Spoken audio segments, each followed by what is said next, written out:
Hello friends, JEE main test number 5 के solution के first part में हम लोग इसके सॉल्यूशन को डिस्कस करेंगे। पहला क्वेश्चन है यूनिट्स एंड डायमेंशन से। इसमें क्वांटिटी दिया है S equal to half epsilon e square भी, जहाँ पर ई जो है इलेक्ट्रिक फील्ड है, एप्सिलॉन जो है सो परमिटिविटी है और भी जो है सो स्पीड ऑफ लाइट है, जिस मीडियम में हम इसकी बात कर रहे हैं। तो हमें बताना है कि एस का जो है सो डायमेंशन क्या होगा। 4 ऑप्शंस हैं। अब इसको बनाने के लिए देखिए, एक तरीका तो ये है कि आप सबका इंडिविजुअल डायमेंशंस पता कीजिए। एप्सिलॉन का जो है सो डायमेंशन पता कीजिए, इलेक्ट्रिक फील्ड का डायमेंशन पता कीजिए, वेलोसिटी का डायमेंशन पता कीजिए और सबको इसमें रख दीजिए, आपको एस का डायमेंशंस पता चल जाएगा। लेकिन वो लंबा टाइम लेगा, क्योंकि आप इस सब का एक एक करके निकालना पड़ेगा। एप्सिलॉन निकालना चाहते हैं आप कूलम फोर्स से निकालेंगे। ये कूलम फोर्स है, दो चार्जेस के बीच में जो फोर्स लग रहा है 1/4 pi epsilon naught Q1 Q2 by R square. ये एप्सिलॉन नॉट मतलब है कि ये वैक्यूम में है, लेकिन यदि वैक्यूम में नहीं है तो सिंपली एप्सिलॉन लिखेंगे।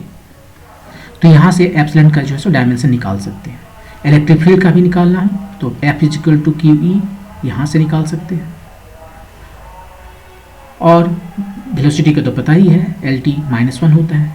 तो इस तरह से सबका रख के हम निकाल सकते हैं यहाँ पर इसका डायमेंशंस। लेकिन उससे अच्छा ये है कि ये थोड़ा ज़्यादा टाइम लेगा। दूसरा तरीका ये है कि ये जो क्वांटिटी आपको दिख रहा है ब्रैकेट के अंदर में, इस पैरेंथेसिस के अंदर में half epsilon not E square, ये क्वांटिटी क्या है? ये क्वांटिटी है energy density, half epsilon not E square. ये एनर्जी डेंसिटी है इन वैक्यूम। और यदि हम एप्सिलॉन 0 हटा दें, यहाँ से एप्सिलॉन नॉट हटा दें, तो ये हो गया energy density in some media. तो ये एनर्जी डेंसिटी है। एनर्जी डेंसिटी का मतलब एनर्जी पर यूनिट वॉल्यूम है ये। और इसका डायमेंशन अब यहाँ से हम बहुत आसानी से निकाल सकते हैं। तो ये आपको याद रखना पड़ेगा कि half epsilon not E square energy density है और एनर्जी का डायमेंशन है mL/T-2, यहाँ पे 2 mL/T-2 और ये डायमेंशन लिखा वॉल्यूम होगा ना, ये वॉल्यूम है, energy per unit volume L3। तो ये हो गया mL-1T-2। इसको यहाँ पर रखिए और तो एस का डायमेंशन यहाँ से पता चल गया तुरंत। ये पैरेंथेसिस के अंदर में जो है वो हो गया mL-1T-2 और वेलोसिटी का LT-1। AL और AL खत्म हो गया और यहाँ पर बचा MT-3। ये हो गया डायमेंशन। M का डायमेंशन 1, L का डायमेंशन 0, T का डायमेंशन -3। इसमें ढूंढिए कौन सा है? MT-3, option number 2। तो इस तरह से इसको बनाना काफ़ी आसान है, लेकिन यदि आपको ये फार्मूला नहीं याद है तो आप यहाँ से भी बना सकते हो, थोड़ा ज़्यादा टाइम लगेगा। ओके, मूव करते हैं नेक्स्ट क्वेश्चन पे।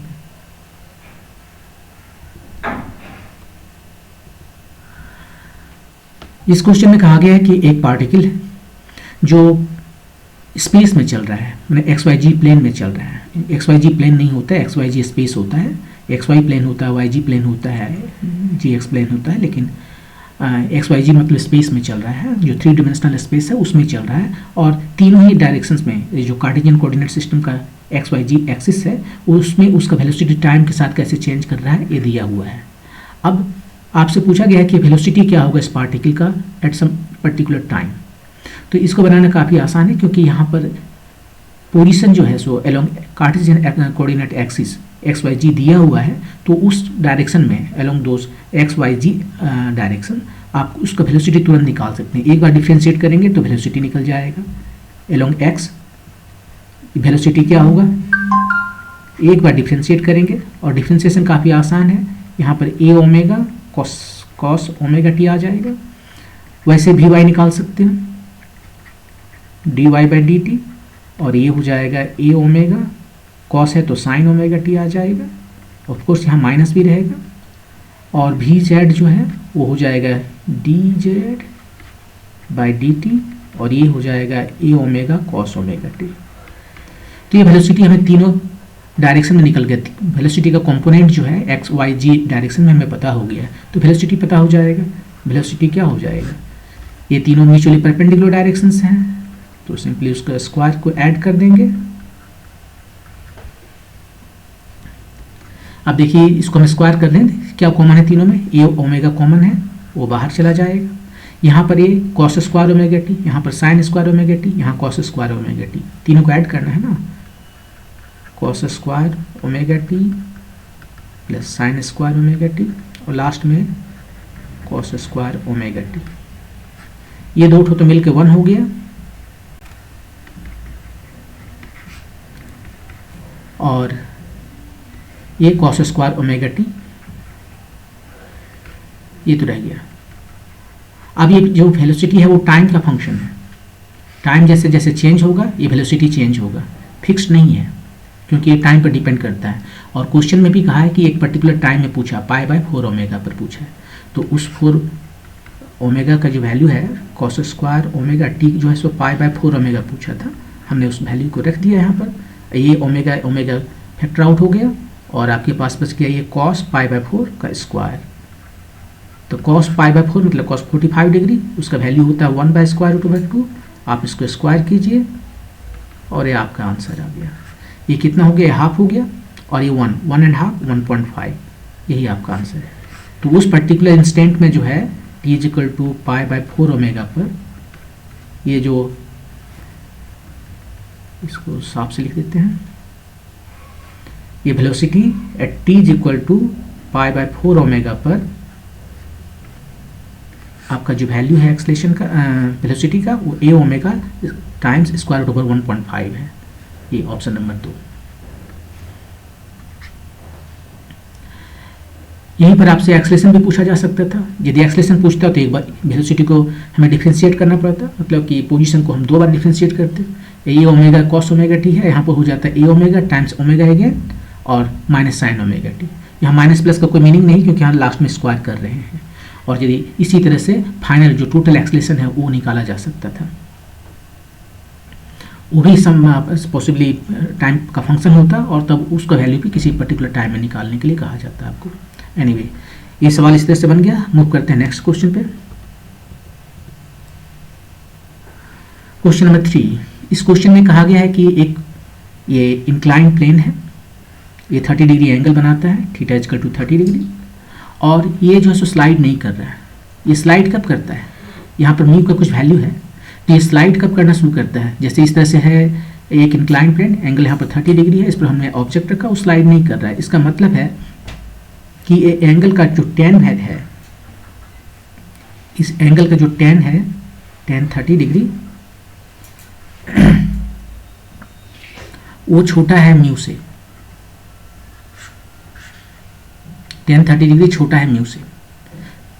और ऑफकोर्स आप देख सकते हो tan 30 का वैल्यू कितना होता है 1/√3, और म्यू है जो √√3/2। ये छोटा है, छोटा है इसलिए ये नहीं कर पा रहा है। ये कब जस्ट स्लाइड करने को होगा, स्टार्ट जस्ट करेगा स्लाइड करने के लिए जब ये दोनों सेम हो जाए, मतलब कितना पे 60 डिग्री पर, 60 डिग्री पर जस्ट स्लाइड करने वाला होगा। खैर ये क्वेश्चन नहीं है आपसे पूछा जा रहा है, इसने बोल ही दिया है कि ये स्लाइड नहीं कर रहा है। तो फिर स्लाइड नहीं कर रहा है तो इसको स्लाइड कराने के लिए उसने क्या किया, उसने स्लाइड कराने के लिए नीचे स्लाइड कराने के लिए उसने F1 फोर्स लगाया। इधर एक फोर्स लगाया F1, नीचे की ओर फोर्स लगा रहा है। उसने लिख दिया है कि ये जो है सो नीचे लग रहा है, डाउनवर्ड फोर्स लग रहा है, और दूसरा केस में F2 फोर्स लगा रहा है ऊपर की ओर। तो एक एक केस देख लेते हैं। ये केस नंबर 1 है जब ये फोर्स नीचे की ओर लग रहा है, और अब जो है सो ये जस्ट मूव करने वाला है। तो मूव क्यों नहीं कर रहा था, क्योंकि फ्रिक्शन उसे रोक रहा था, और इतना फोर्स लगाने के बाद में वो जो फ्रिक्शन है उसको ओवरकम कर ले रहा है। तो फ्रिक्शन किधर लगेगा, ये मूव आप किधर करने वाला है, इस पर फोर्स इधर लग रहा है, ऑलरेडी इस पर एक फोर्स जो है mg लग रहा है, राइट, वो तो लगेगा ही, और एक नॉर्मल रिएक्शन है। खैर ये नॉर्मल रिएक्शन तो इसके ऊपर पैरेलल है, परपेंडिकुलर है। इस प्लेन जिसमें वो मोशन करेगा उसके परपेंडिकुलर है, और परपेंडिकुलर में जो भी फोर्स है उसका कोई भी कंपोनेंट इधर नहीं आएगा। आप याद कीजिए, कोई भी फोर्स इधर है, ए एंगल थीटा है, इधर इसका कंपोनेंट क्या आता है, F cos थीटा, और यदि थीटा 90 डिग्री हो गया तो ये कंपोनेंट कितना हो जाएगा, 0 फॉर थीटा 90 डिग्री, ऐसे लिख देते हैं F cos 90 डिग्री, वो 0 हो गया। तो यदि ये परपेंडिकुलर डायरेक्शन में इसका कोई भी कंपोनेंट इस प्लेन के अलोंग में नहीं आएगा, मतलब ये कुछ भी नहीं कर रहा है, तो इसको भूल सकते हैं। दूसरा, ये जो mg है वो तो परपेंडिकुलर नहीं है, इसका दोनों तरफ कंपोनेंट आएगा, एक आएगा ये प्लेन के अलोंग और एक आएगा इस प्लेन के परपेंडिकुलर में। ये एंगल कितना होगा आप ज्योमेट्री करके देख लीजिए, ये 30 है तो ये हो जाएगा 60, आप देख लीजिए यहाँ पर, ये 30 है तो ये हो गया 60, ये भी 30 होगा एक्चुअली, ये भी 30 होगा। अभी इसको थीटा कहते हैं, ये 30 डिग्री थीटा कहते हैं। आप इसको कैलकुलेशन करते करते आपको याद हो जाएगा कि इस केस में ये mg cos थीटा होता है और इधर mg sin थीटा होता है। तो देखिए mg का एक component mg sin theta plane के अलोंग डाउनवर्ड लग रहा है और दूसरा हमने लगाया F1, और अब जो है सो ये चलने वाला है। क्यों चलने वाला है? क्योंकि ये दोनों मिलकर फ्रिक्शन को ओवरकम कर रहा है। फ्रिक्शन किधर लगेगा? चलने वाला ये इधर है तो फ्रिक्शन लगेगा इधर, उसका अपोजिट डायरेक्शन में, ये है फ्रिक्शन। तो इस केस के लिए हम लिख सकते हैं कि F1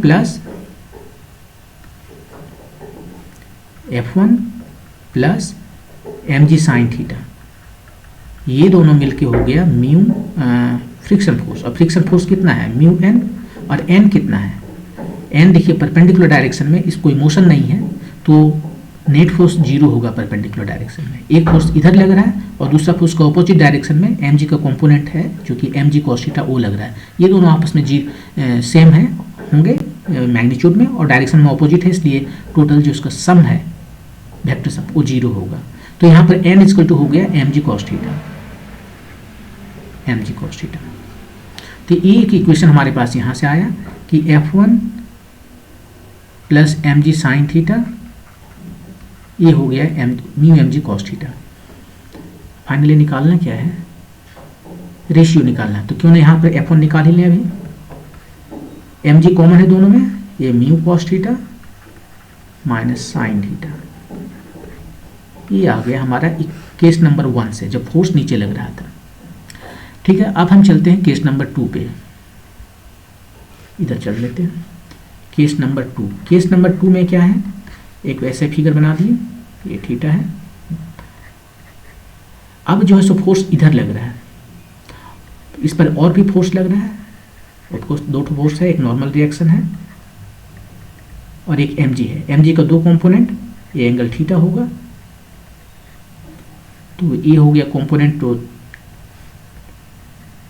mg cos थीटा और ये हो गया mg sin थीटा। अब ये किधर जाने वाला है? अब यदि चलेगा तो किधर जाने वाला है? ऊपर। तो फ्रिक्शन फोर्स किधर लगेगा? फ्रिक्शन फोर्स लगेगा नीचे, फ्रिक्शन फोर्स नीचे लगेगा। तो अब ये चलने वाला है, इसका मतलब है कि along the plane total force 0 है। ये फोर्स F, इसका F2 नाम है ना, F2 और mg sin थीटा नीचे है, ये दोनों का जो सम है वेक्टर सम वो फ्रिक्शन को बैलेंस कर लेगा। मतलब कहने का है कि ऊपर डायरेक्शन में कितना फोर्स लगा? F2 और कुछ लगा ऊपर में? नहीं, वो बराबर है नीचे वाला फोर्स के। नीचे में दो फोर्स लग रहा है, एक फोर्स ऊपर में और नीचे में दो फोर्स लग रहा है। ये है F2 और एक है ये क्या है, ये mg sin थीटा जो वेट की वजह से आ रहा है, और एक ये है फ्रिक्शन, ये फ्रिक्शन। तो ऊपर वाला फोर्स जो है वो नीचे वाले दोनों फोर्स के सम के बराबर होगा, mg sin theta plus friction. और फ्रिक्शन का वैल्यू कितना है? म्यू n, लास्ट में भी निकाले थे म्यू n, वो हो गया म्यू mg cos थीटा। ये F2 जो है सो mg sin थीटा प्लस उतना, तो mg कॉमन कर लिए, यहाँ से आ गया sin theta mu cos theta. ठीक है, तो ये F2 यहाँ पर पता चल गया, F1 F2 पता चल गया तो उसका रेशियो भी पता चल जाएगा। तो F1 और F2 का रेशियो क्या हो गया? दोनों यहाँ लिखा हुआ है, mg तो फैक्टर आउट हो गया, म्यू cos थीटा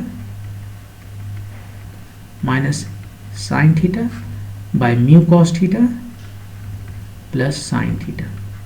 यही आपका आंसर है। अब क्या है कि आंसर में तो थीटा रखना पड़ेगा, थीटा 30 डिग्री दिया है, म्यू का वैल्यू भी दिया है √3 और cos थीटा, थीटा जो है सो कितना है यहाँ पे लिख देते हैं 30 डिग्री है, अब डायरेक्ट वैल्यू रखते हैं। cos 30 डिग्री कितना? cos 30 degree √3/2 minus sine 30 degree half exactly same, just plus का यहाँ पर साइन होगा।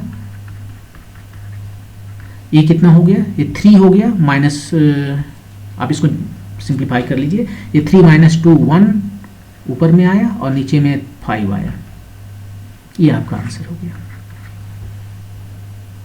1:5, 1:5 ऑप्शन नंबर 4, ये आपका आंसर।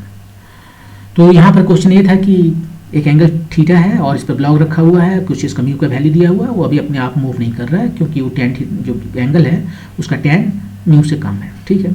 अब इसने क्या किया, इसको मूव कराने के लिए ऊपर से एक फोर्स F1 लगाया, तो अब फोर्स किधर मूव करेगा, नीचे की ओर मूव करेगा, नीचे की ओर मूव करेगा, और तब हमने F1 का वैल्यू निकाल लिया। दूसरा केस में बोला कि एक दूसरा फोर्स F2 लगाया ऊपर की ओर, ये ऊपर की ओर लगाया, ऊपर की ओर लगाया और तब जस्ट मूव करने वाला है। तो इस केस में जो फ्रिक्शन है नीचे लगेगा, जिधर पे मूव करता है या करने का टेंडेंसी रखता है फ्रिक्शन फोर्स, उसको अपोजिट डायरेक्शन में लगता है, तो यहाँ पर जो है सो नीचे की ओर लगेगा। इस केस में ऊपर लग रहा था क्योंकि नीचे जाना चाह रहा था, और तब यहाँ पर ये जस्ट चलने वाला है, इसमें कोई एक्सलेशन नहीं है, एक्सलेशन जस्ट 0 है।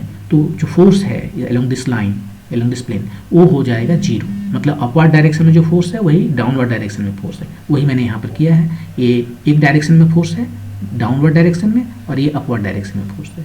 इस केस में भी मैंने वही किया, ये अपवर्ड डायरेक्शन में फोर्स है और ये दोनों डाउनवर्ड डायरेक्शन में फोर्स है। तो अपवर्ड डाउनवर्ड दोनों सेम हो गया, मतलब नेट फोर्स 0 हो गया, क्योंकि यहाँ पर जस्ट चलने वाला है, अभी एक्सलरेट नहीं करता।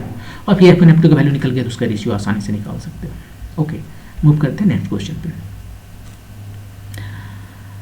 हाँ, ये क्वेश्चन जो है क्या है कि एक सॉलिड स्फीयर है, और ये जो सॉलिड स्फीयर है ये मूव कर रहा है v0 स्पीड से, लेकिन ये जो है सो रोल कर रहा है, ये स्लाइड नहीं कर रहा है, ये घसीट कर नहीं चल रहा है, ये कैसे चल रहा है, ये रोल करते हुए चल रहा है। और ये रोलिंग जो है सो प्योर है, मतलब कि स्लाइडिंग एक जरा भी नहीं है, जस्ट केवल रोल कर रहा है, उसमें कोई भी घसीटन नहीं हो रहा है, जस्ट पूरा उससे जस्ट रोलिंग की मोशन है, इसका प्योर रोलिंग मोशन है।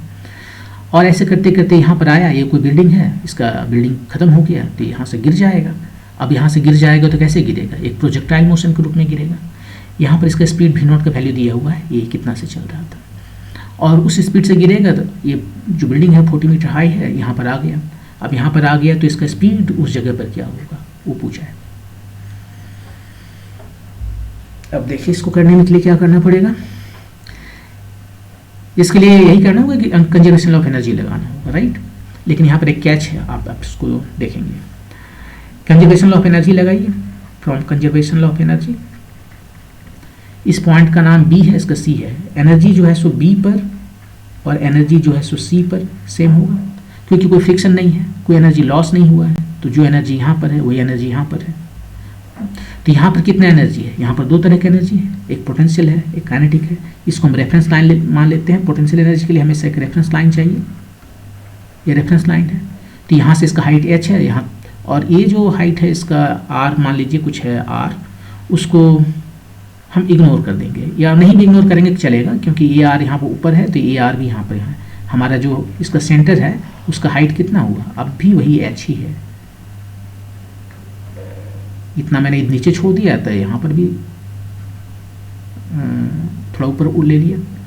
इसका सेंटर से इसका सेंटर का वर्टिकल डायरेक्शन आप देख सकते हो कि 40 मीटर ये h ही है, क्योंकि इधर हमने छोड़ दिया, इधर हमने छोड़ दिया। एनीवे, तो यहाँ पर इसका जो पोटेंशियल एनर्जी है और काइनेटिक एनर्जी है, दो ठो है। यहाँ पर भी जो है तो पोटेंशियल एनर्जी है और काइनेटिक एनर्जी है। पोटेंशियल अलग होगा, काइनेटिक अलग होगा, तो हम इसको प्राइम से डिनोट करते हैं। अब पोटेंशियल एनर्जी कितना है, mgh, ये हमारे रेफरेंस लाइन के लिए। काइनेटिक एनर्जी कितना है, अब ये देखिए किस मोशन में है, ये केवल स्लाइड नहीं करता है, स्लाइड करता है तो सिंपली हम करते हैं हाफ mv²। वो चुपचाप मूव करता तब हाफ mv² है। बुलेट चलती है तो वो हाफ mv² है, लेकिन यदि रोटेट करके चलेगी तो हाफ mv² नहीं है, तब उसमें काइनेटिक एनर्जी भी है। ये तो रोटेट करते हुए चल रहा है, तो इसमें दो तरह का काइनेटिक एनर्जी है, ट्रांसलेशनल और काइनेटिक रोटेशनल। और दोनों को एक साथ में लिखना होता है, तुम कैसे लिखते हैं, हाफ mv0², ये v0 है ना, 1 + I/mr²। इसको आप चाहो तो कर सकते हो क्या कि काइनेटिक एनर्जी जो है इसका दो पार्ट है, एक translational, T for translational and R for rotational. Translational हुआ हाफ mv² और रोटेशनल हुआ हाफ आई ओमेगा स्क्वायर। और यहाँ पर हम बात यदि प्योर रोलिंग का करते हैं तो v equal to omega r ये होल्ड करता है, ये फार्मूला लागू होता है प्योर रोलिंग के लिए। यदि प्योर रोलिंग नहीं है तो ये फार्मूला नहीं लगा सकते, लेकिन इस क्वेश्चन में प्योर रोलिंग की बात कर रहा है तो हम क्या करते हैं, ओमेगा को v बाय आर लिखेंगे। यहाँ पर हम आई v बाय आर लिख दिए और सिंप्लीफाई किए इसको, half m b square common कर लिए तो ये आ गया हाफ इतना, half m b square times 1 plus I by m r square, I moment of inertia है उसका। तो ये हुआ टोटल काइनेटिक एनर्जी। तो टोटल काइनेटिक एनर्जी लिए, पोटेंशियल एनर्जी तो ले ही लिए हैं, और सेकेंड टाइम जब सी पर आ गया तो पोटेंशियल एनर्जी क्या हो जाएगा, रेफरेंस लाइन से कितना हाइट है, ये रेफरेंस लाइन नहीं है, रेफरेंस लाइन अब हमारा ये रहेगा, ठीक रहेगा, ये रेफरेंस लाइन है, 0 हो गया। और काइनेटिक एनर्जी, काइनेटिक एनर्जी इसके पास जो है, इसके पास भी दो ठो है, एक पोटेंशियल एक काइनेटिक, सॉरी एक ट्रांसलेशनल और एक रोटेशनल। लेकिन इस केस में ये फार्मूला हम नहीं लगा सकते, क्यों, क्योंकि यहाँ से यहाँ तक आ रहा है नो प्योर रोलिंग है। ये प्योर रोलिंग कर क्यों नहीं रहा था, किस वजह से कर रहा था, यहाँ पर प्योर रोलिंग इसलिए वजह से कर रहा था क्योंकि ये फ्रिक्शन था, ये फ्रिक्शन था, फ्रिक्शन ही सपोर्ट कर रहा था इसको रोटेट करने के लिए। और तभी जो है v equal to omega r valid हो रहा था, क्योंकि जितना उसको v चाहिए, v मान लीजिए चेंज कर रहा है तो उस ओमेगा को भी साथ में चेंज करेगा फ्रिक्शन के वजह से। यहाँ पर हवा है और हवा वो नहीं कर पाएगा जो फ्रिक्शन यहाँ कर रहा है, तो यहाँ क्या होगा, यहाँ पर कोई प्योर रोलिंग मोशन नहीं होगा। जो इसका ओमेगा इस जगह पर है वही ओमेगा हर जगह रहेगा। तो ये दो पार्ट है, ये ओमेगा चेंज नहीं करेगा।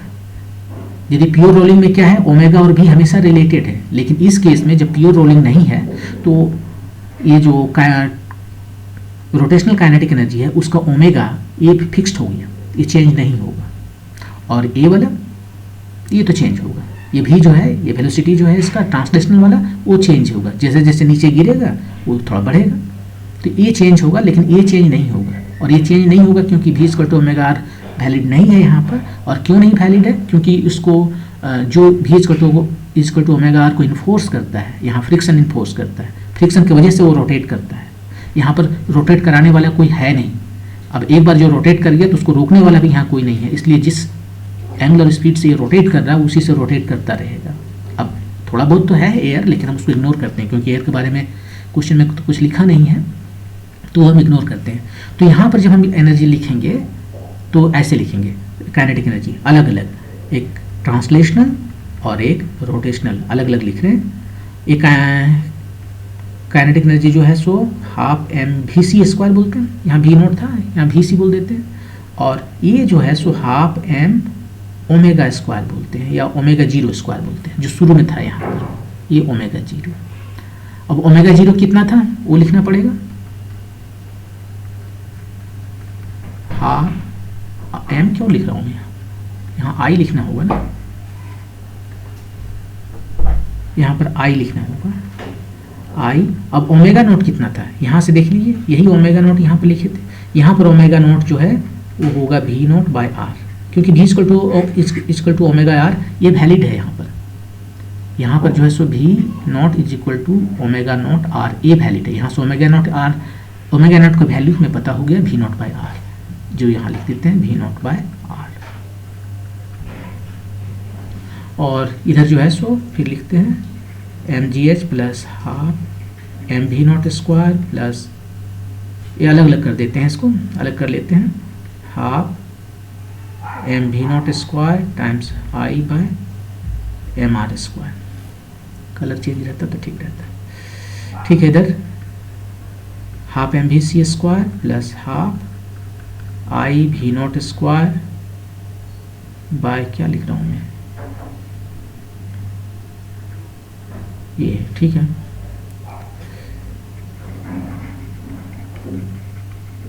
Half m v not square plus half m, क्या किया मैंने, देखता हूँ फिर से यहाँ पर, हाँ एम तो चला गया, ठीक है, हाफ एम चला गया, एम नहीं है, I we not square by R square, बस इतना ही है। अब दोनों साइड में देखिए ये जो सेम है ना, मैं बेकार इतना सारा कैलकुलेशन कर रहा हूँ। आपको यहाँ पर मैंने जो बता ही दिया कि ये जो काइनेटिक टर्म है इसका, रोटेशनल काइनेटिक एनर्जी, वो चेंज नहीं होता है। तो ये वाला टर्म जो है सो सेम होगा दोनों तरफ, और यही वही यहाँ पर फिर कैलकुलेशन करके हमने दिखाया कि वो सेम है। देखिए ये दोनों सेम है। हमें शुरू में ही इसको लिखना चाहिए था अलग अलग, और तब हम बता रहे थे कि ये जो रोटेशनल काइनेटिक एनर्जी है ये बी और सी के बीच में चेंज नहीं होगा, क्योंकि कोई टॉर्क इस पर लगता नहीं है, लगाने वाला फोर्स ही नहीं है, तो वो चेंज नहीं होगा। तो वो खत्म हो गया और बच गया जो सो आपके पास यहाँ से VC निकल जाएगा।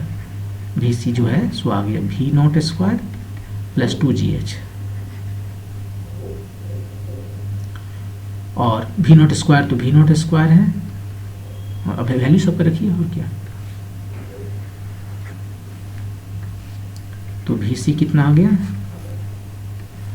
V0² V0 का वैल्यू दिया है 20²/2, उसका स्क्वायर हो गया 400 × 2 प्लस 2, G का वैल्यू 10 ले लेते हैं, H का वैल्यू 40 दिया है, ये 800 और ये कितना हो गया, ये भी 800, तो 1600, तो ये हो गया 40 मीटर/सेकंड। अब इस सवाल का देखिए क्या है कि आप यदि इसका काइनेटिक पार्ट भूल जाए तो इसको सोच सकते हैं कि एक पॉइंट पार्टिकल जो है विदाउट रोटेशनल एनर्जी वही मूव कर रहा है, यहाँ पर वही तो किया है हमने। तो आप इसको ऐसे ले सकते हो कि ये हमारा ऐसे गिर रहा है, तो यहाँ पर जो है एक पॉइंट पार्टिकल है, ये ऐसे मूव कर रहा है 20² से, यहाँ पर कितना होगा, जस्ट अब जो लॉस यहाँ पर हो रहा है पोटेंशियल एनर्जी में, ये जो लॉस हुआ पोटेंशियल एनर्जी में वो गेन हुआ काइनेटिक एनर्जी में। लॉस कितना हुआ है mgh, गेन कितना हुआ 12 mvc², ये गेन हुआ, या गेन किसके ओवर, यहाँ पर तो जीरो नहीं है ना, ये k final minus k initial, यही गेन हुआ, जो है उसको ऊपर में कुछ और मिला कितना, और इसको लिख सकते हो 12 mv0², यहाँ वाला v0 जो है, और यहाँ पर है VC। तो यहाँ पर काइनेटिक एनर्जी माइनस यहाँ पर काइनेटिक एनर्जी वही है, लॉस जी उसका काइनेटिक पोटेंशियल एनर्जी में आया, यहाँ से डायरेक्ट निकालिए, वही फार्मूला आपको आएगा जो शुरू में VC = V0² प्लस 2GH। और यही वर्क एनर्जी थ्योरम भी है। वर्क एनर्जी थ्योरम कहता है कि जो भी वर्क डन होता है वो होता है चेंज इन काइनेटिक एनर्जी। यहाँ पर वर्क डन किसके द्वारा हो रहा है, ग्रेविटी के द्वारा हो रहा है, और ग्रेविटी ने कितना काम किया, mgh प्लस mgh इसने काम किया, और वही चेंज हुआ इसका काइनेटिक एनर्जी। तो ऐसे निकाल सकते हैं। यहाँ पर जो है इसका रोटेशन को हम इग्नोर किए, और वजह ये है कि यहाँ पर V=ω/r वैलिड है, लेकिन इस पार्ट में V=ω/r वैलिड नहीं है, तो जो रोटेशनल काइनेटिक एनर्जी है वो चेंज नहीं हो रहा है। तो वो जब चेंज नहीं हो रहा है तो जो चेंज क्यों हो रहा है, वो क्या चेंज हो रहा है, केवल ट्रांसलेशनल काइनेटिक एनर्जी 12 mv² वाला टर्म जो है वो चेंज हो रहा है। और वो चेंज क्यों हो रहा है, क्योंकि हाइट कम हो रहा है, हाइट कम हो रहा है, पोटेंशियल एनर्जी वो डिक्रीज हो रहा है, और जितना वो डिक्रीज करेगा इसका kinetic energy, translational kinetic energy बढ़ेगा। वो ट्रांसलेशनल काइनेटिक एनर्जी बढ़ गया, और रोटेशनल को तो दोनों जगह सेम है, तो उसको हम हटा देंगे, उसको कैलकुलेट करने की जरूरत नहीं है। लेकिन यदि मान लीजिए ये एक इस तरह का कोई ऑब्जेक्ट रहता, मतलब कि एक सरफेस होता है और वो उसमें म्यू रहता, सफिशिएंट म्यू जो है वो सफिशिएंट रहता, तब जो है सो हम इसको नहीं लगा सकते थे। तब यहाँ पूरा देखते rotational kinetic energy plus translational kinetic energy, यही फार्मूला दोनों साइड में लिखना होगा। लेकिन फिर दूसरी तरफ यदि आपके पास सरफेस होता भी और इसको कह देता है स्मूथ सरफेस है, μ=0 है, तो फिर वही बात हो जाता हवा वाली। यदि μ=0 है तब फिर इसमें V=ω/r वैलिड नहीं होगा, क्योंकि V=ω/r को वैलिड कौन करता है, उसको इन्फोर्स कौन करता है, फ्रिक्शन करता है। फ्रिक्शन है ही नहीं, तो सरफेस रहे या हवा रहे कोई फर्क नहीं पड़ता। तब उसका जो काइनेटिक एनर्जी है सेम का सेम रहेगा, यहाँ और यहाँ हर जगह सेम रहेगा। काइनेटिक एनर्जी हर जगह सेम है, और तब जो भी उसका चेंज होगा वो translational kinetic energy 12 mv² term को चेंज होगा due to change in height, मतलब पोटेंशियल एनर्जी। ओके, तो ये क्वेश्चन में कितना आ गया आपका आंसर, 40 मीटर, ये ऑप्शन नंबर 2। ओके, मूव करते हैं नेक्स्ट क्वेश्चन। ये ग्रेविटेशन से क्वेश्चन है, ग्रेविटेशन से है। देखिए इसमें क्या कह रहा है कि geostationary satellite, geostationary satellite का मतलब एक सैटेलाइट जो मेरे हेड के ऊपर हमेशा रहे। यूजुअली जो सैटेलाइट रहता है वो एक जगह नहीं स्थित रहता है, क्योंकि वो घूमता रहता है, ये धरती है, धरती घूमती रहती है इधर, किधर से किधर घूमती है वेस्ट टू ईस्ट, ठीक है, वेस्ट टू ईस्ट घूमती है, इसीलिए सूरज पहले ईस्ट में उगता है इधर। और यहाँ पर एक सैटेलाइट है, सैटेलाइट भी अपना घूमेगा, तो इस वजह से सैटेलाइट जो है तो कई बार राउंड लगा लेते हैं। लेकिन यदि हम चाहते हैं किसी भी रीजन से कि हमारा एक सिटी है, मान लीजिए दिल्ली है, उसके ऊपर नज़र रखना है और सैटेलाइट एक ही जगह खड़ा रहे, तो इस सैटेलाइट का जो रेवोल्यूशन का जो टाइम है, इसका पीरियड ऑफ जो रेवोल्यूशन है, वो धरती का जो पीरियड ऑफ रेवोल्यूशन है, धरती का कितना है 24 आवर, 24 आवर में धरती एक चक्कर लगा लेती है। तो ये भी 24 आवर में एक चक्कर लगाए तब क्या होगा, तब उसे लगेगा कि यहाँ पर खड़ा आदमी को लगेगा ये मेरे हमेशा मेरे ऊपर में है। तो जो भी कम्युनिकेशन करना होगा ये आसानी से कर सकता है यहाँ पर, क्योंकि सोच लीजिए यदि ये सैटेलाइट यहाँ चला आया तो यहाँ से कैसे कम्युनिकेट करेगा, जो भी यहाँ से सिग्नल भेजेगा वो तो रुक जाएगा, धरती को क्रॉस करके तो नहीं आ सकता। तो उस केस में क्या है कि आपको 3-4 सैटेलाइट का जरूरत पड़ेगा या और उससे भी ज़्यादा, और फिर कम्युनिकेशन टाइम ज़्यादा होगा, इससे भी खर्चा ज़्यादा होगा, ये इससे कांटेक्ट करेगा, ये इससे कांटेक्ट करेगा, इससे कांटेक्ट करेगा, वो फिर धरती से कांटेक्ट करेगा। तो ये ऐसे भी किया जाता है। अभी स्टारलिंक्स ने जो सैटेलाइट ट्रेन बनाया है वो बहुत नज़दीक में होता है, और बहुत नज़दीक में है तो फिर उसको जियो स्टेशनरी नहीं बना सकते। जियो स्टेशनरी बनाने के लिए एक पर्टिकुलर हाइट पर ही जियो स्टेशनरी बनाया जा सकता है। तो स्टारलिंक की बात कर रहे थे, इसलिए उसके पास बहुत सारे रखने पड़ते हैं, क्योंकि वो बहुत जल्दी भाग जाता है एक जगह से दूसरी जगह, इसलिए उसे काफ़ी ज़्यादा सैटेलाइट का ज़रूरत होता है। लेकिन यदि इस जियो स्टेशनरी सैटेलाइट है तो आपको एक सैटेलाइट का केवल ज़रूरत है, और उसके बाद में सारा कम्युनिकेशन आप उससे कर सकते हो। ऑफकोर्स हाइट ज़्यादा होगा तो और ट्रांसड्यूसर वगैरह जो है सो अच्छा बनाना पड़ेगा ताकि उतना दूर तक सिग्नल भेज सकें, रिसीव कर सकें। एनीवे, तो इस क्वेश्चन में यह है कि एक जियो स्टेशनरी सैटेलाइट है जो इस ऑर्बिट में है, यहाँ पर खड़ा जो भी कोई भी पर्सन है उसके लिए वो एक ही जगह है।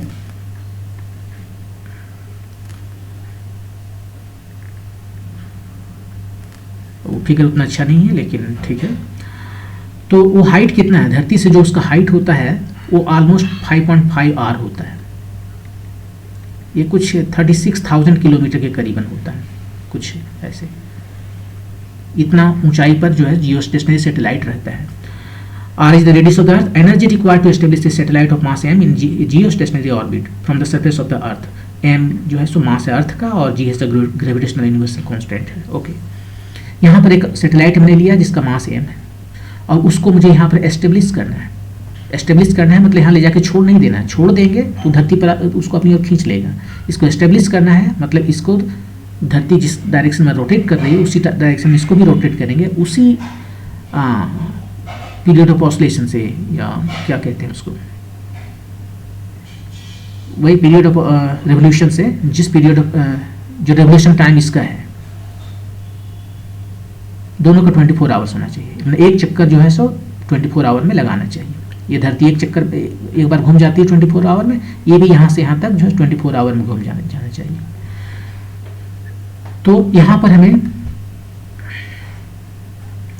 पता हो गया कि इसका टाइम ऑफ रेवोल्यूशन जो है सो 24 आवर है, लेकिन उसका हम कुछ करेंगे नहीं, क्योंकि हमसे क्या पूछा गया कि यहाँ से इसको मुझे एस्टेब्लिश करना है, मतलब यहाँ पर मुझे इसको इतना एनर्जी देना है जितना एनर्जी इसका यहाँ पर जरूरत है। तो कैसे इसको बनाए, इसको बनाने के लिए सिंपल है कि हम कंजर्वेशन लॉ ऑफ एनर्जी लगाते हैं। ए पॉइंट को क्या बोले 1, इसको 2, यहाँ पर हम कंजर्वेशन ऑफ एनर्जी लगा रहे हैं। ए पॉइंट 1 और 2 के बीच में एनर्जी जो भी यहाँ पर है टोटल, वो 2 पर ए भी टोटल होगा, क्योंकि कोई भी नॉन कंजर्वेटिव फोर्स जिससे एनर्जी कंजर्व नहीं रहता वो नहीं लग रहा है।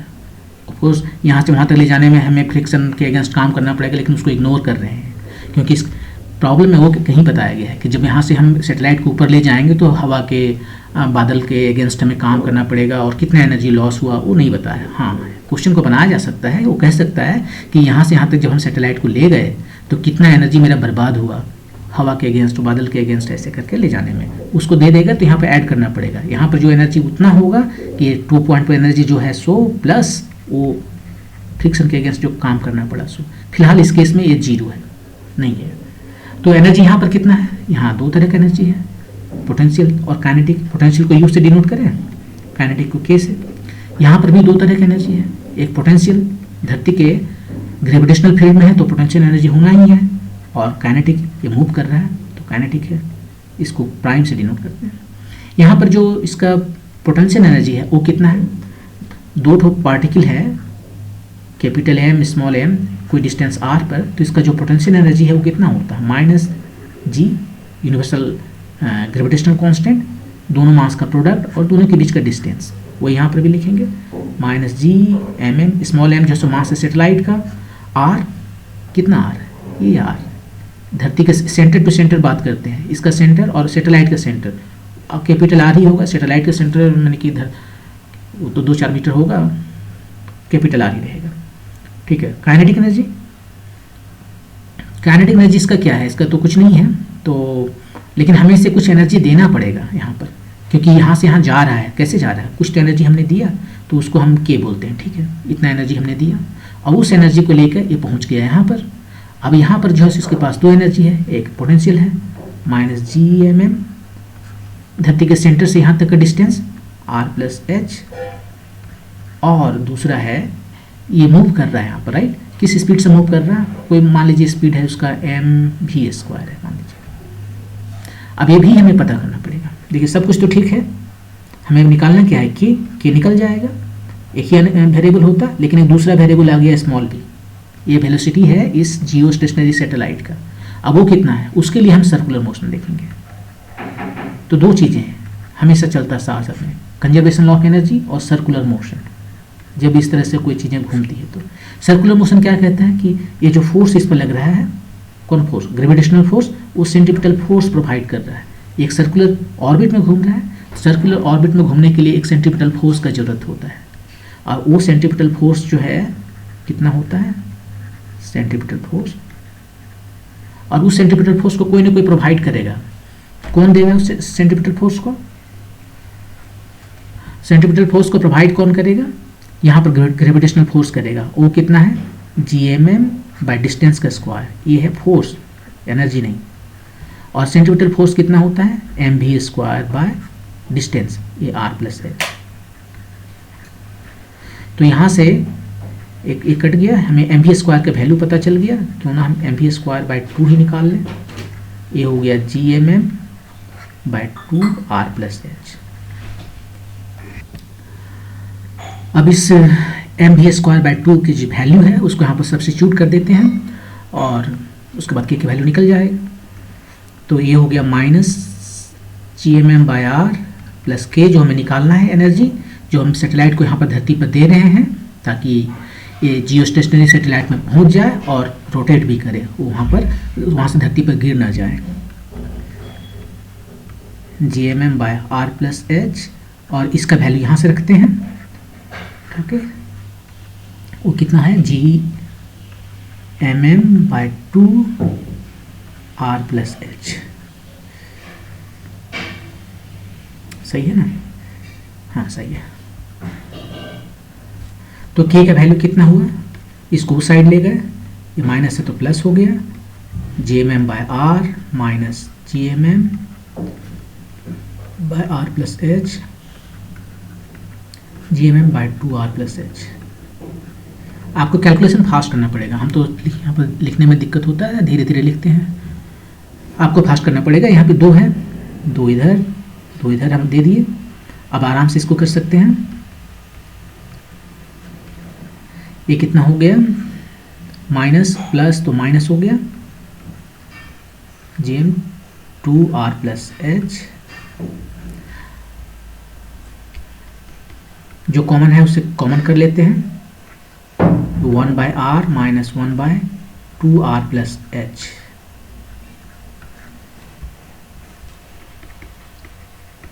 जी एम एम, ये 2 r plus 2 h minus r times 2 r r plus H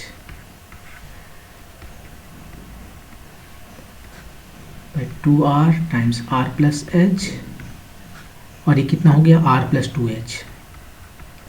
ये आपका आंसर हो गया। लेकिन अब जहाँ आप पर हमें के का एच का वैल्यू रखना है, एच कितना है 5.5 आर, तो के का वैल्यू कितना आ जाएगा, g m m by 2 r नीचे में कितना हो गया r प्लस एच, तो ये हो गया 6.5, 5.5 प्लस 1 6.5r, और ऊपर में कितना हो गया r प्लस इसका डबल, सो 11, और r होगा ना यहाँ पर, तो ये हो गया हमारा GMM बाय 2r, इसका डबल किए तो कितना हो गया 13r स्क्वायर, और इधर हो गया 12r, एक r खत्म, और फाइनली आपका आ गया 12/13 GMM बाय r। तो ये इतना एनर्जी आपको सप्लाई करना पड़ेगा, तब जाके वो जियो स्टेशनरी सैटेलाइट में एस्टेब्लिश हो जाएगा, 12/13 GMM बाय r।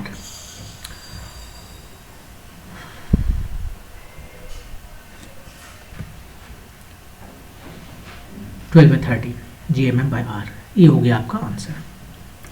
तो इसमें कुछ नहीं करना था, इसमें दो ही चीज़ें करना है। देखिए, एक तो कंजर्वेशन लॉ ऑफ एनर्जी लगाएं कि यहाँ पर हमने उसको की एनर्जी दिया और अपना पोटेंशियल एनर्जी है, और वही उतना ही एनर्जी यहाँ पर भी होगा, क्योंकि हमने इग्नोर किया है कि जो कुछ भी फ्रिक्शन के अगेंस्ट काम करने में एनर्जी बर्बाद हुआ है उसको हम इग्नोर कर रहे हैं। यहाँ पर इसके पास पोटेंशियल एनर्जी इतना है, ये डिस्टेंस ऑफ धरती के सेंटर से कैपिटल R प्लस h है, और इसके पास इसका एनर्जी है क्योंकि ये रोटेट कर रहा है, यहाँ पर रुका हुआ नहीं है, रुका हुआ रहेगा तो धरती में इसको अपनी ओर खींच लेगी, ये रोटेट कर रहा है, तो वो इसका एनर्जी यहाँ पे v² जस्ट ट्रांसलेशनल है उसमें, और वो तो इसको ही समझ लेते हैं कि वो ट्रांसलेशनल है, वो वहाँ पर उसका अपना कोई रोटेशन नहीं है, और यदि है भी तो उसको हम इग्नोर कर रहे हैं।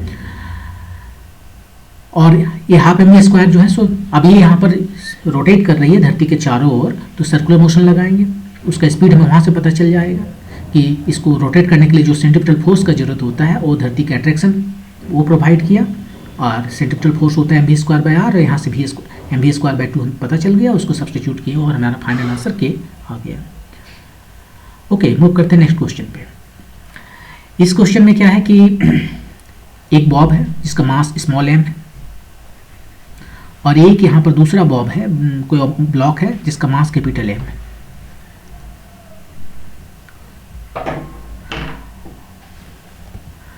ये देखिए, इसका एम्पलीट्यूड है θ0, यहाँ पर आके रखा हुआ है।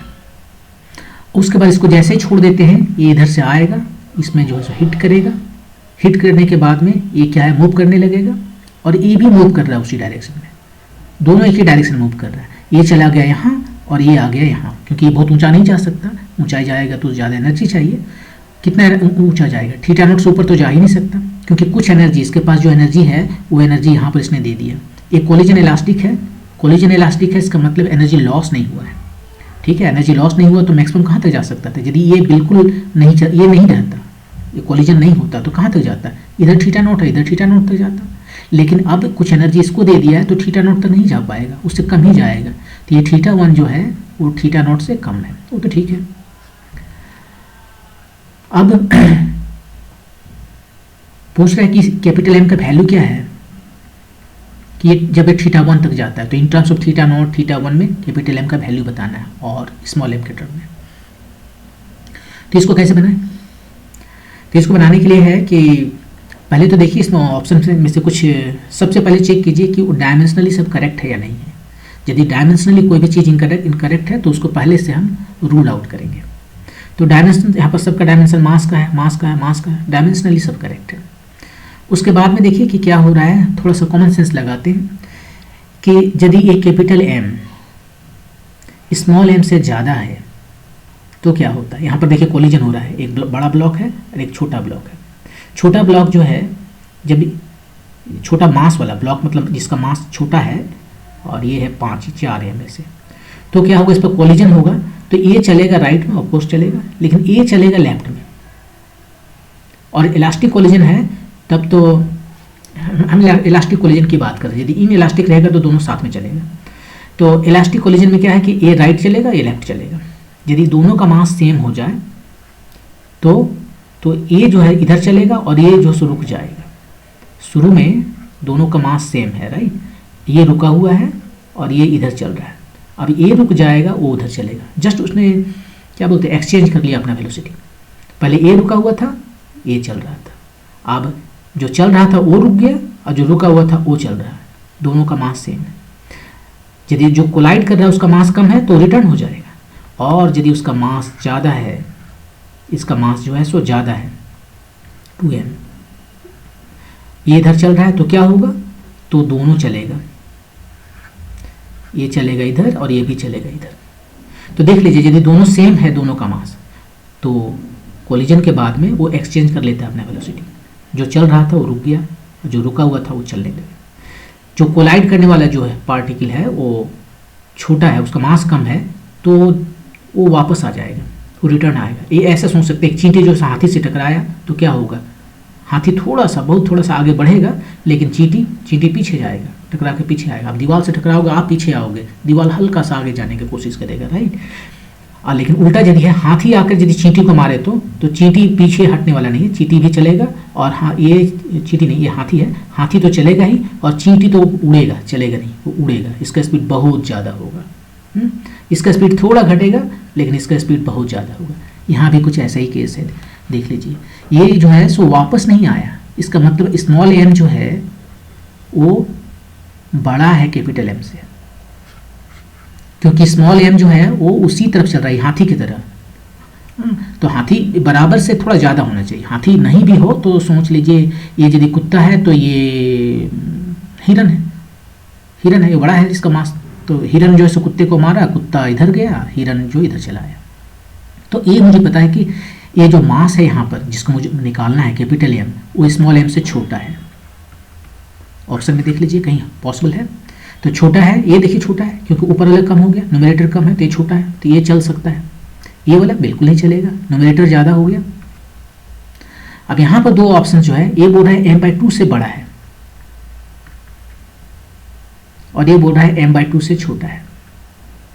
ये बोल रहा है m से बड़ा है, तो ये तो बिल्कुल नहीं होगा। अब m/2 से बड़ा हो सकता है, तो यहाँ पर आपके पास तीन ऑप्शन हैं। तो केवल इसको देखकर आंसर करना संभव नहीं। यदि इसके जगह पर 2m कर देता, मान लीजिए m के जगह पर 2m रहता, तो ये दोनों ही हम रूल आउट कर देते, क्योंकि 2m से तो बड़ा नहीं हो सकता और 2m से छोटा भी नहीं हो सकता। ऑफकोर्स 2m से छोटा हो सकता है, लेकिन 2m से छोटा नहीं है, m से छोटा होना है।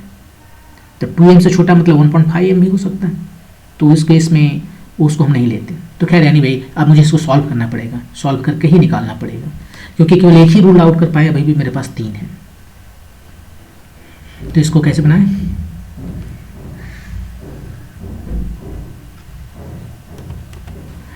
तो इसको ऐसे बनाते हैं कि बस कंजर्वेशन ऑफ एनर्जी और मोमेंटम लगाएंगे और ये बन जाएगा। तो सबसे पहले ऐसा करते हैं कि यहाँ पर जो है सो हम देखते हैं कि ये जो पार्टिकल है जब ये कोलिजन हो रहा है उसके पहले उसका वेलोसिटी कितना है। अब इसके लिए फिर पूरा कंजर्वेशन ऑफ एनर्जी नहीं लगाएंगे, ये आपको याद रखना है कि यहाँ से यहाँ आया, कितना नीचे आया, इतना नीचे आया h, तो इसका वेलोसिटी क्या हो जाएगा, सीधे v=2√2gh। यही कहते हैं ना, यदि ऊंचाई से कोई चीज़ नीचे गिरता है यहाँ पर, और यहाँ पर इसका स्पीड 0 है, स्पीड 0 है, तो यहाँ पर स्पीड कितना होगा, ये होगा 2gh। h ऊंचाई से गिरा, तो ये मैटर नहीं करता है कि ये किस तरह से गिरा। यदि ये ऐसे गिरा, ऐसे भी मान लीजिए धरती हमारा, ये यहाँ से चलना शुरू किया, यहाँ आया, ये हाइट h है और फ्रिक्शन नहीं है, जिस फ्रिक्शन का हम बात नहीं कर रहे। यहाँ भी देखिए हवा है, फ्रिक्शन नहीं है, जो है हवा की वजह से फ्रिक्शन उसको इग्नोर करते हैं, तो ये √2gh यहाँ भी होगा, फ्रिक्शन 0 है। तो किस तरह से आता हो मैटर नहीं करता, जब तक फ्रिक्शन नहीं है ये स्क्वायर हमेशा √2gh होता है, प्रोवाइडेड यहाँ पर स्पीड 0 होना चाहिए। तो उस केस में यहाँ पर स्पीड 0 है ही इस केस में, तो यहाँ पर स्पीड क्या हो जाएगा, √2gh। सो इसको कैलकुलेट करके टाइम बर्बाद नहीं करना। तो बी पॉइंट पर जो है सो स्पीड है √2gh। अब h को हम बाद में लिखेंगे θ0 के टर्म में, ठीक है, बाद में लिख देंगे। वो h0 दिख सकता है कि h0 कितना है, ये टोटल यहाँ से यहाँ तक l माइनस ये वाला कितना है l cos θ। यहाँ से यहाँ तक जो है ये वाला l यदि है तो ये वाला टर्म कितना होगा, l cos θ होगा, l cos θ0। अब ऐसे इसका हाइट अलग होगा इससे। तो एनीवे अभी जो है सो इसका हम देख रहे हैं कि इसका स्पीड यहाँ पर v0 में पता चल गया, √2gh। और उसके बाद में कोलिजन हुआ। अब कोलिजन हुआ तो ये निकालना पड़ेगा कि कोलिजन के बाद में इसका क्या स्पीड है और इसका क्या स्पीड है, वो तो निकालना पड़ेगा। हमें केवल इंटरेस्ट है इसका स्पीड निकालने में। तो अब यहाँ पर कैसे निकालें वो speed, conservation law of momentum लगाना पड़ेगा।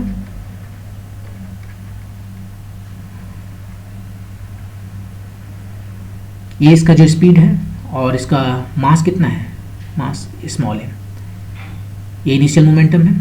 कोलिजन हो गया, कोलिजन के जस्ट पहले का मोमेंटम है, कोलिजन के बाद में, ये कोलिजन के जस्ट पहले का और ये कोलिजन के बाद का मोमेंटम है। अब दोनों चल रहा है, अभी ये चल रहा है, ये रुका हुआ था, ये कैपिटल M है, ये स्मॉल m है, ये कुछ स्पीड से चल रहा था Vb। अब यहाँ पर ये दो चलेगा Vb, इसको क्या बोले 1 बोलते हैं, और इसको क्या बोले Vb 2 बोलते हैं। तो ठीक है, पहला वाला जो मास है वो किस स्पीड से चल रहा है, Vb 1। अब B वगैरह क्यों रखे हैं हम, जस्ट B, इसको हम V बोलते हैं। चलने के बाद ये जो है सो Vb2 मतलब जस्ट 2, Vb1 मतलब 1, और दूसरा जो है उसका स्पीड है Vb2। ठीक है, और दूसरा एक इक्वेशन आया है, यहाँ पर हमारे पास कितने वेरिएबल हैं, हमें V1 नहीं पता, कैपिटल M नहीं पता, V2 भी नहीं पता, V1 नहीं पता, V2 नहीं पता, तीन वेरिएबल यहाँ पर आ गया, V हमें पता है।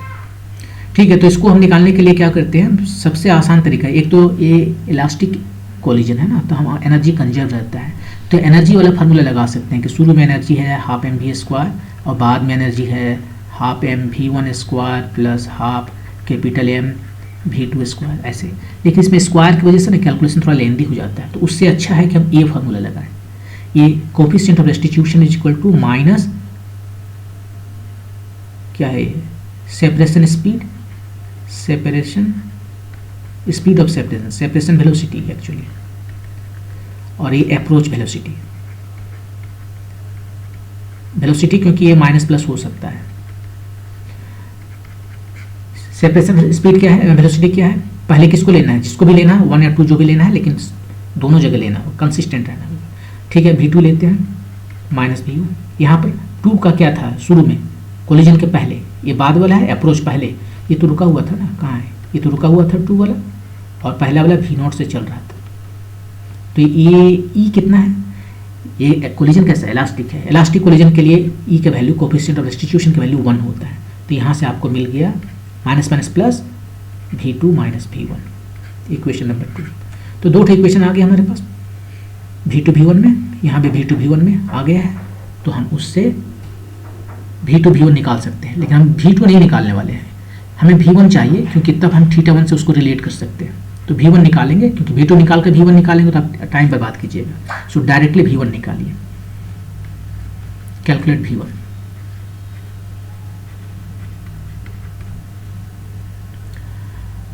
तो दोनों इक्वेशन को एक जगह पे लिखते हैं।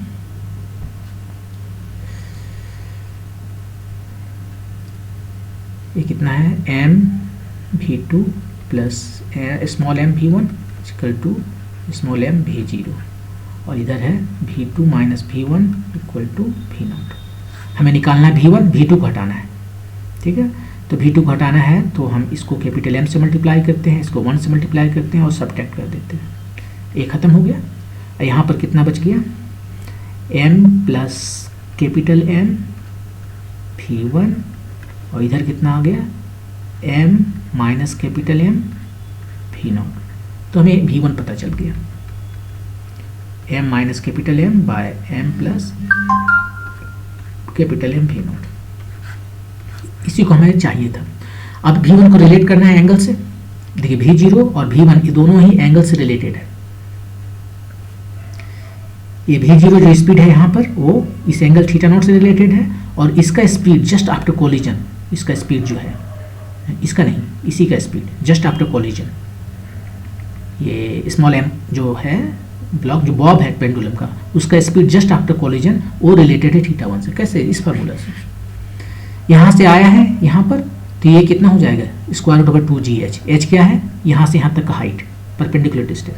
सेम फार्मूला यहाँ पर भी, यदि उसका स्पीड यहाँ पर v1 है और ये θ1 तक जाता है, तो v1 कितना होना चाहिए, v1 होना चाहिए स्क्वायर रूट ओवर 2g। अब इसका हाइट, यहाँ से यहाँ तक का हाइट अलग है, ये यहाँ से यहाँ का हाइट और यहाँ से यहाँ का हाइट सेम नहीं है, ये वाला हाइट कम है, h1 कम है, h1, ये फार्मूला लिखा। लिखना है, तो वही यहाँ पे लिख देते हैं। ये कितना है V1 square root over 2GH1 और ये कितना है स्क्वायर रूट ओवर 2GH, और इसको लिख देते हैं, जो कट गया वो कट गया। अब H1 कितना है, H1 जो है सो आप निकालिए, एक H निकालिए, उसी के टर्म में H1 भी निकल जाएगा। तो देखिए H कितना है, ये टोटल लेंथ यहाँ से यहाँ तक वो कितना है, ये L है तो ये भी L है, ये तो एक सर्कुलर पाथ है ना, ये पेंडुलम है, वही पेंडुलम इधर से होकर आ रहा है, तो हर जगह लेंथ L ही है, ये L हुआ, और यहाँ से यहाँ तक ये L cos थीटा है। तो ये वाला डिस्टेंस H कितना हो गया, यहाँ से यहाँ तक L minus L cos theta, ये हो गया L minus L cos theta naught नहीं 1, और ये जो है इसको रहने देते हैं L minus L cos theta naught, H की जगह पर नॉट, और क्योंकि V नॉट वाला है, ये V1 वाला है। अब इसको सिंप्लीफाई करते हैं, 1 माइनस cos थीटा 1 L है, 1 माइनस cos थीटा नॉट, ये L तो खत्म हो गया। ये कितना हो जाएगा, 1 माइनस cos थीटा, ये होता है 2 साइन स्क्वायर थीटा 1 बाई 2, और ये होता है 2, ये भी वही sine square theta naught by 2, ये दो चला गया, और स्क्वायर ये खत्म हो गया, यहाँ पर आया थीटा 1 बाई 2, यहाँ पर आया थीटा नॉट बाई 2, ये 2 भी चला गया, तो कितना आ गया, थीटा 1 बाई थीटा नॉट इसका टू, ये वाला जो टर्म है वो क्या चल रहा था, small m minus capital M by small m plus capital M। निकालना एक कैपिटल, अब यहाँ से निकाल सकते हैं। अब हम यहाँ पर क्रॉस मल्टीप्लिकेशन वगैरह करके निकाल सकते हो, या आप जैसे चाहो वैसे निकाल सकते हो। हम यहाँ पर कॉम्पोनेंडो एंड डिविडेंडो यूज करते हैं, कॉम्पोनेंडो एंड डिविडेंडो, क्योंकि उससे मुझे इजी लगता है कि जल्दी हो जाएगा। क्या करना है, ऊपर में जो है हम प्लस कर देते हैं और नीचे में माइनस कर देते हैं। हमें पता है कि थीटा 1 जो है सो बड़ा है, इसलिए हम माइनस किए, जो यहाँ पर किए वही यहाँ भी करेंगे। ऊपर में यहाँ पे ऐड किए तो ये दोनों को ऐड कर देंगे, ये दोनों को ऐड कर देंगे, कैपिटल M चला गया, स्मॉल m बच गया। यहाँ पर नीचे वाले से डिनोमिनेटर को से न्यूमरेटर को माइनस कर रहे हैं, नीचे वाले से ऊपर को माइनस कर रहे हैं, m चला गया और ये कैपिटल M दो हो गया, ये 2 चला गया, और कैपिटल M यहाँ से हमें मिल गया m times theta naught minus theta 1 by theta naught plus theta 1। ये आपका आंसर। मेरे साथ यहाँ पर बनाने में काफ़ी टाइम लगता है, लेकिन यदि आप पेन और पेपर बनाओगे विथ थोड़ा सा प्रैक्टिस तो आप बहुत जल्दी हो जाएगा। मुझे इतना एक्सप्लेन करना पड़ता है ताकि आपका कंसेप्ट क्लियर हो, इसलिए टाइम ज़्यादा लगता है। एनीवे, तो इस तरह से इसका आंसर आ गया ये वाला।